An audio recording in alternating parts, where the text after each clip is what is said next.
someone from the outside of this group. But since this is a group, our group, it seems that we will be becoming all of us, including myself. Maybe I could just say a little about what binds us here. I understand that what binds us are our experiences as officers or advanced R.O.T.C officers at the University of Iloilo R.O.T.C unit. Vice President I am happy University of Iloilo to R.O.T.C again meet Officers my senior officer, Alumni Colonel Association Valerio, who is around to be Incorporated. our guest speaker, and my junior officers who are also present. As our experiences at the UIR-O.T.C unit will not be erased from our memories. In our case, we were then not necessarily residing, but we have enjoyed the availability of the accommodation of R.O.T.C office during our time. We sleep there. Sometimes we cook our food at the R.O.T.C office. At 4 o'clock in the morning, we go around the city jogging. That's our practice and what happened to us. Colonel Valerio is my senior officer, class 71, I am class 72. And although we are of the same age, Nerio's date of birth is June 1950, and I was born July 1950. We are both 73. But of my upper class, he is the only, two of them who passed the direct commission examination. That is why Colonel Valerio was commissioned, direct commission. Before they imparted into training, they were already commissioned, right? And they were the one or the first, I think that's class. They passed examination with Major Adriano Sanchez now. 1973 or 72? 72. And in 1973, I was the only one in Western Visayas who passed that direct commissionship examination. In fact, I have processed my application for commission, and I stayed in Cebu in the house of Colonel Fernandez then, who also very accommodating to us. I was then as a first year college of law student, and I went there because of my application for commission, direct commission. But in October, I asked permission to go home because I changed my mind. I wanted already to become a lawyer because I was then first year college of law. So, although despite the objections of Colonel Fernandez, who wanted me to be commissioned as officer, I went home. So I did not become a commission officer, but I became a lawyer. I was already a lawyer when Colonel Valerio became the RSCDG commander, right, sir? And it was during his time, and he was already a full colonel when he insisted to me to apply for commission. We were in the boat then, going to Guimaras. He was insisting that I apply for commission, and I did apply because of his insistence, and I was commissioned as captain with the Jags. He was not already a full colonel. And it took time for me to ask for a reconsideration of my commission because I'm a lawyer and I was supposed to be commissioned already as lieutenant colonel. So, in 2 years' time, after insisting, my rank was changed into lieutenant colonel as I am now. So, all of you have your own separate stories. I just welcome you and share your stories with us anytime in our table. Thank you very much. I welcome you. Merry Christmas and Happy New Year. With this Attorney Vinyo Original. Thank you. Thank you very much, sir. As of this moment, I would like to call on Batch 72, no? Si Colonel Rolando Palomar, sir, Orinal. retired Philippine Army, to give his message as an ambassador. So, Colonel Rolando Palomar will give a message, no? President ng University of Iloilo R.O.T.C Officers Alumni Association. Thank you, Vic.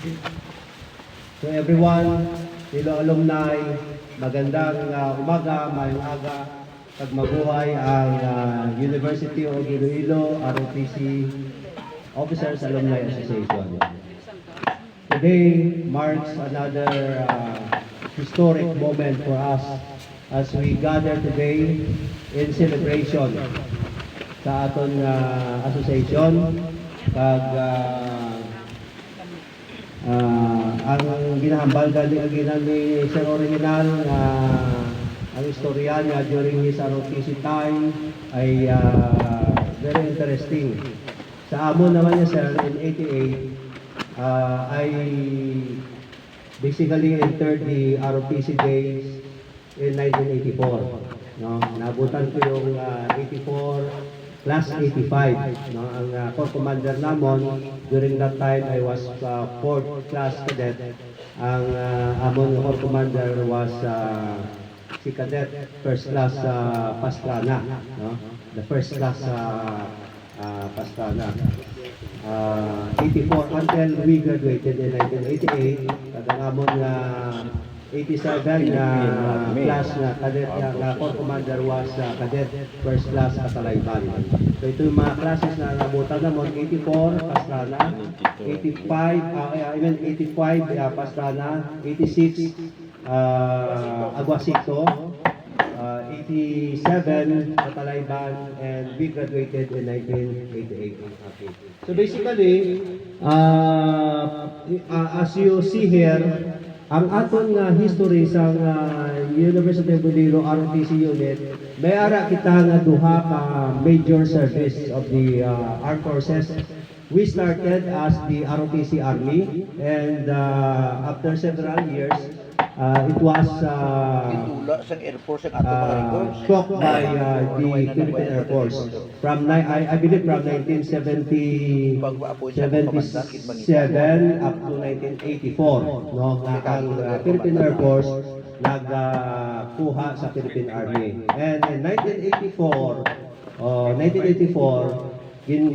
balik ulit sa Philippine Army until today. That is why kung nataon ninyo ang logo natin, we have tatlo ka logo, no? Number one, of course, ang nag-surface niya ang logo nga nakita ko una, ang Golden Sword Authority, no? And Golden Sword Authority, that's Army. Then ang nagwa nga logo nga nakita ko ikaduha, amo ang Golden Wings Authority, that's the Air Force.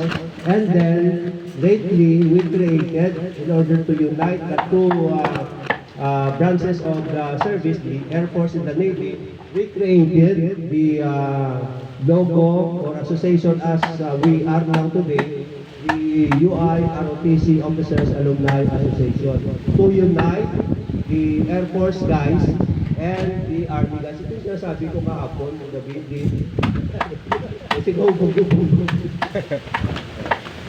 So, amo na siya. Ang purpose na ito, na nag-organize Malapit ang amin, no? University of Iloilo Officers Association. Pad sa Of mga course, it doesn't kay tatawagin ni Kuya. Golden Sword Authority and the Golden Wings Authority ay walang visa, no? In fact, ang Air Force guys ay very active sa ilang Golden Sword, Golden Wings Authority, no? Ang sa Army naman niya, ang Golden Sword Authority, medyo hindi sila nag-organize, no? But gina-welcome ginamon if you organize as an active authority sa Golden Wings, wala problema, wala issue. As long as ang ating nga mother natin nga association would be the officers or the UI officers R.O.T.C Alumni Association. So amo nang aton nga branding nga mother organization.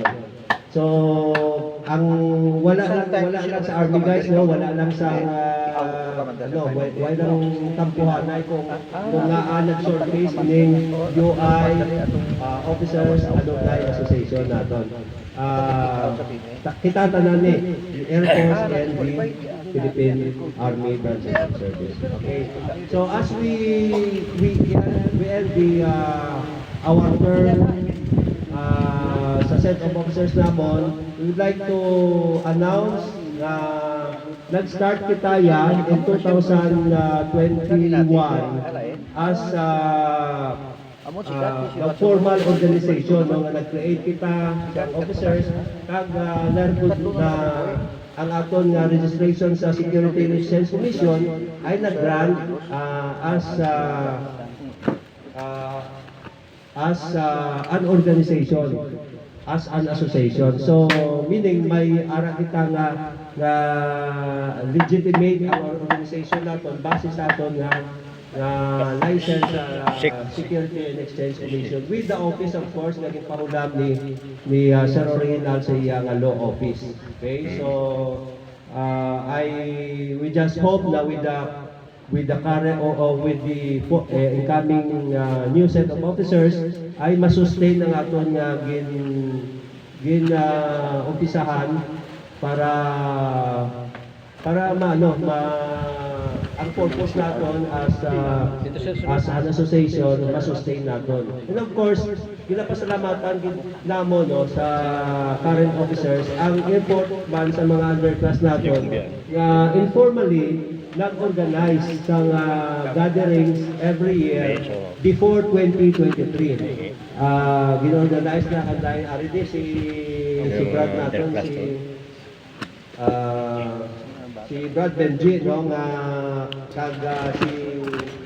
si Brad Andrew Florida, si Brad Sanchez, sila ni ang core group na informally for the purpose na may ara gatherings every year sa mga alumni members ay nag-organize sila. And then gin-sustain ng naton Leo ganay i-guide si Sir Mangihi sa sunod. Formalize naton ang naton nga Sir? organization. Okay? Ara. So palakpakan naton ang Tapos aton okay. nga mga Okay, tapos. napisada din sa aton nga Okay. Sige karon.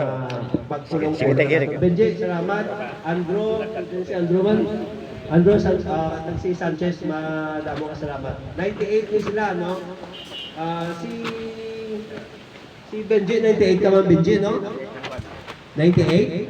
2,000. 2,000. Okay, so, sige. So, again, gentlemen and ladies, maraming salamat. At we are blessed today as we have the most senior as our guest of honor speaker to be properly introduced later, no? Palapakan natin si Col.Nerio Valerio for his time and taking his time. Although sako ni siya, very busy man siya kay may other activity man siya sa ibang mga association. Again, gentlemen and ladies, may mga nagahulat na rin sa aton mga games and raffle prizes. Let's take time, hindi kita magmadali na magpuli kay may tulugan, correct no? May tulugan kita diri, may problema nga mahubog kamo karon. Ay may problema kung malayo kamo, kung sa Igbaras man kamo, kung sa San Rafael man kamo, tulog kamo diri kay ang accommodation naka-ready sa aton. So take time, take your time, enjoy, reminisce the ara na ganyan ang ban kalo. Ang may na magkanta ho, no? Pinatuangan. Out kita ka magkanta-kanta karon. Okay, so again, good morning and gina-welcome naman ulit rin sa ating okasyon. Sponsor ni Honorable Abner Panses, no?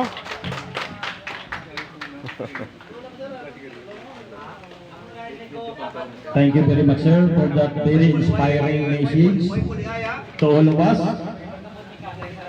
Before I proceed, I would like to acknowledge Tapos to ang bilang message no ni Retired Colonel Rolando Palomar, President sang University of Iloilo R.O.T.C Officers Major Alumni Alianza, Association member of the PNP, and Incorporated. of course, the Honorable Barangay Chairman of Barangay Bayag Norte, Okay. Iloilo, Barangay Captain Jerry Caday, proud of 1993. Oh, Thank you Kapitan very much. Mayre, batch 93. No, damo di mga politiko ah. And again, I would like also to thank you, Police Colonel Danilo de los Santos, member of Alumni Class 1998, sir. Thank you very much for the place. Consekretabilia na sabihin nag-gather kita. Also, I would like to acknowledge Honorable Sangguniang Bayan Member Dinis Caraikle of Sara, Oh, strictly gano. the Rangers Farm. Ang tagiyasang resort Thank you na for Ranger coming. Farm no sa Sara, Iloilo. Retired Major, no? Ang tanan nga late may multa, tag-isa ka kaha. Sa idalom ni Mayor, ano na yun, ni Mayor General Aying. John Aying, sang Sara, Iloilo. Ari si SBM rin.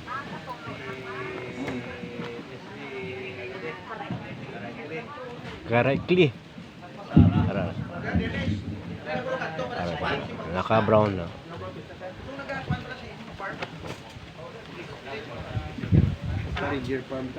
Ranger Farm, no? Sa Ranger Farm, yan na, no? Ranger Farm sang sa Sara. Ranger Farm sa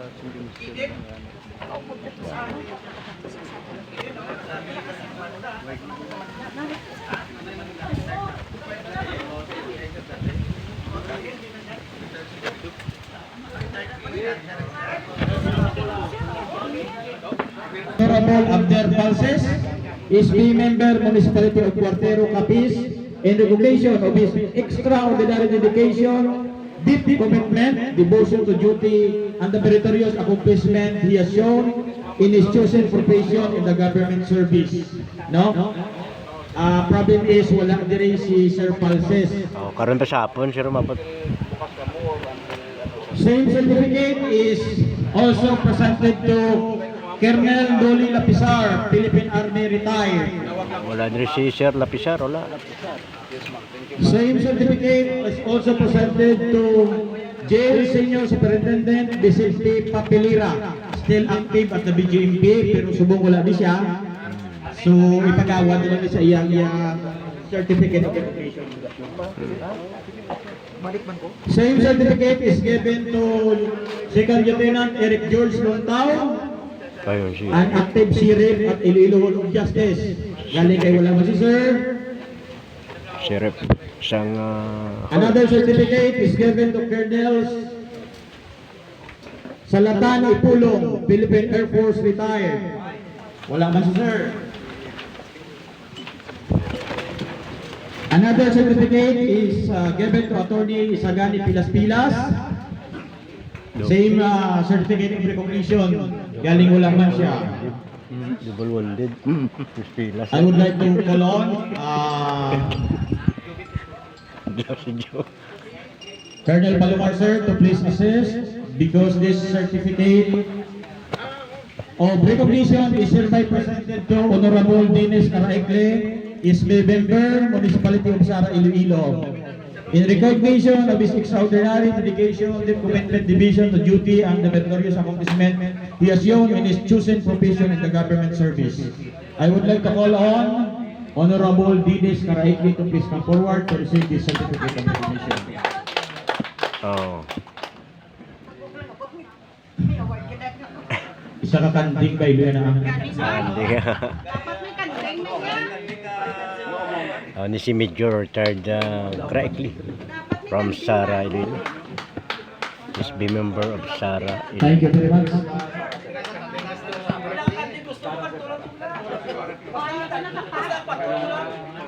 Okay, let's continue our program. Please lend your ears as of this moment as Andrew Florida.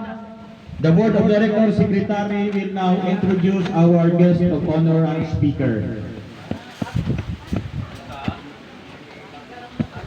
Good morning sa atong tanan. Andro. I'll take this opportunity to Valerio call on my Florida. classmates. First, I would like to call Honorable Denise Correctly, Master Sergeant Rocky Sanchez, and Master Sergeant John Venerable, and Damasco. Thank you for coming.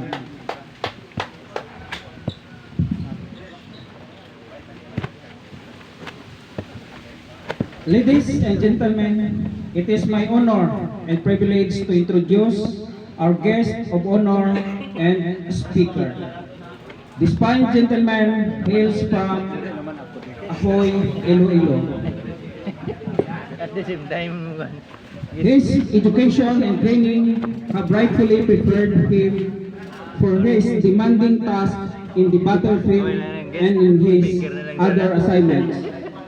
He completed his Bachelor of Science in Criminology at the University of Iloilo in 1971. Most outstanding. He was commissioned in the Philippine Army through a direct commission in 1972. To further prepare him professionally, he graduated in different military courses worthy to mention are as follows. Infantry Officers Basic Course. For info no, hindi kita ka live tungkol nga wala ko pa ma-recover no ang kundi lang Facebook Course account. for Battalion Commander. Philippine Army Command and General Staff Course and the Armed Forces of the Philippines Command and Staff Force. Our guest of honor and speaker has a long line of impressive feats and achievement during his stint in the combat duty. He was a recipient of numerous awards, and the highlights of this were Distinguished Silver Star, Bronze Cross Medal, Military Merit Medal, Combat and Admin. Mindanao Sumur Campaign Medal, Anti-Dissidence Campaign Medal, Visayas Campaign Medal, and Cotabato Campaign Medal, among others. He also had an array of letters of commendations. Prior to his retirement, our guest of honor and speaker started his military career in Mindanao, especially in Libak, Sultan Kudarat, serving in various capacities such as platoon leader and battalion officers, battalion operations officers, 25th Infantry Battalion, 3rd Infantry Division, Philippine Army from 1973-1976.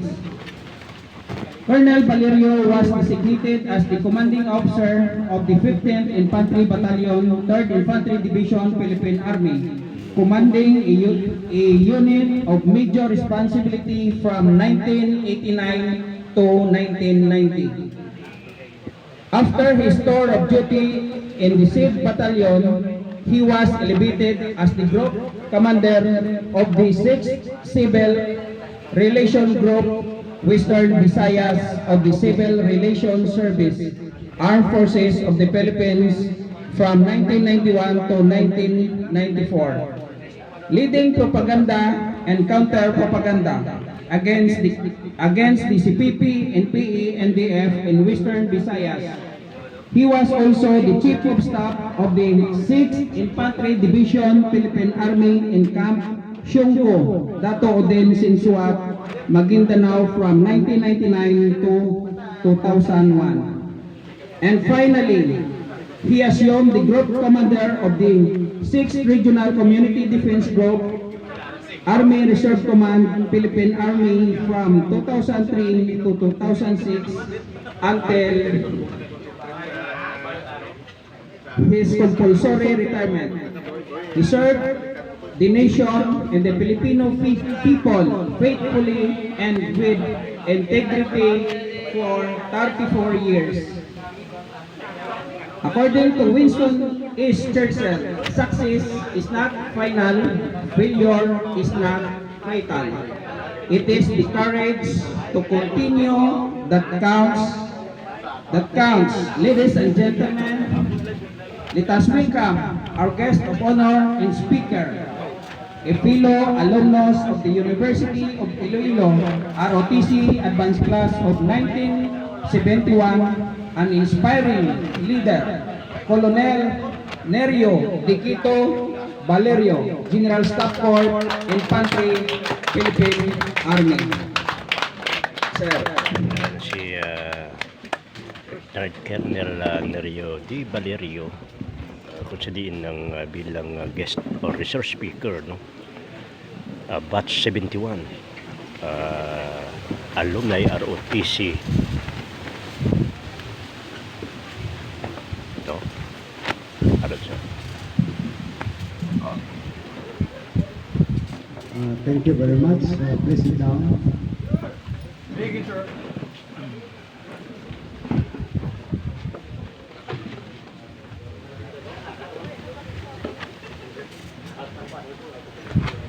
Salamat Greg Andrew. Ang hanggang lang yung doblaribo ko sa introduction mo sa akin. So, mas marami pang introduction sa prepare ko na I would say not necessarily a speech but just a remark. And hindi ko galing siguro mampal na remark niyo. Chismis na lang ng inyong mampal ko sa inyo.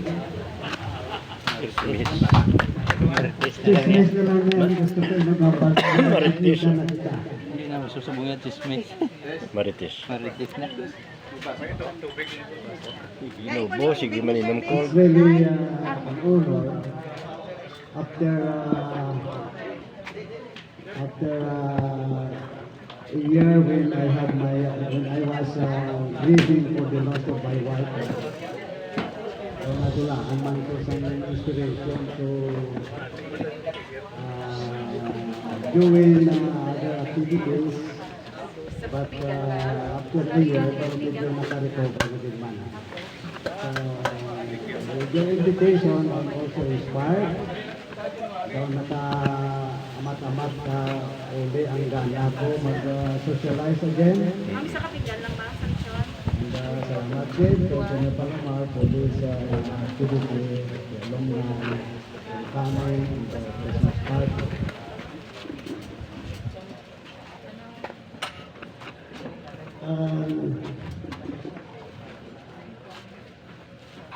To tell you, reaching the age of 73, dahil mabulubudlay na. May mga memory lapse na. Bata pa na, 73. Especially when you tasked me to deliver a speech. Kaya nalipatan ko na mag-English. Tamo na ako mga nalipatan ng mga ideas. Ang mga na-experience at mga nahimo ko sa una, dahil hindi ko na madumduman. So,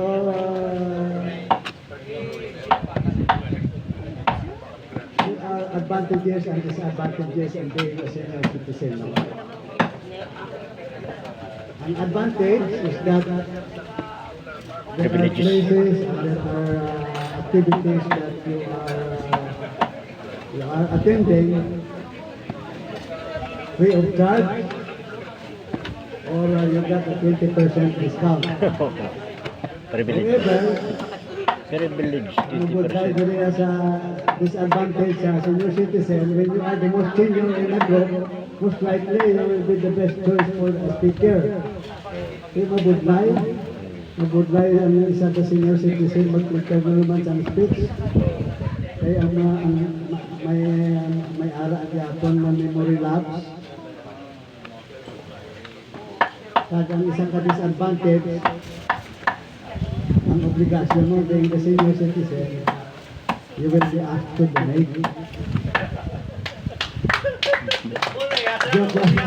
Joke lang ha. Hindi ko ka-refuse. Ito, senior ka mo. Apin pa sinuga pa ngayo, sir. Munang disadvantage kung senior ka. So anyways, namong din na salamat. May nilong ko lang ko kay I think that Preferred speech. good capacity to speak or the ability to write good speeches. So anak ko na yan mo, machismis na lang ko sa inyo. Oh. Machismis na lang ako yan sa inyo na madumduman ko. Pag-maricall ko sa mga panahon na bata-bata pa ako, and most likely sa harap ako sa servisyo. Dumduman ko man when I was Okay. an advanced officer in the R.O.T.C. Pwede na ang bilang lunch Valerio si Atty. We were really trying to strengthen in our fraternity. So, Pari na ang kung alis siya, repraiso. siguro madumduman niya din ang mga kasapit, ang mga paddles ng ganyan. So,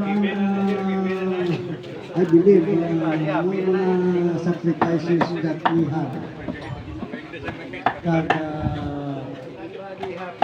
mga naagyan man sa mga nagsulunod, our factors na nag-bulig unite that strengthens ang brotherhood sa fraternity na hasta subong hapon.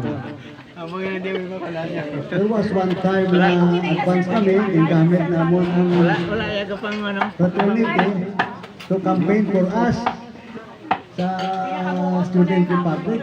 Sigurado, daw tayo. How close we were when they were also advance R.O.T.C. Senador kami, duwa kami na R.O.T.C. advance course na senador sa student. Grand Reunion R.O.T.C. Officers Alumni, no? 2023, no? December 2, 2023 at Westwoods Subdivision, Dongonsi, Mandurriao, Iloilo City. So diri natapos ang bilang mensahe ni retired Colonel Nerio D. Valerio, retired Philippine Army, no? Inspiring message, Sir Nerio Valerio, sir. Ang oras sa launa sa hapon. When we heard the name Nerio Valerio, wala si magpagpuli kay maninloan ay maabot si Sir Valerio. No? So,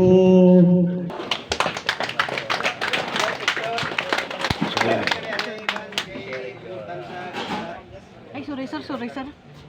Sila, nag-receive si Sir sa bilang gift, no? From thank you very much. A association. big hand of applause. Pero sir, pwede pa next year, this is not the last.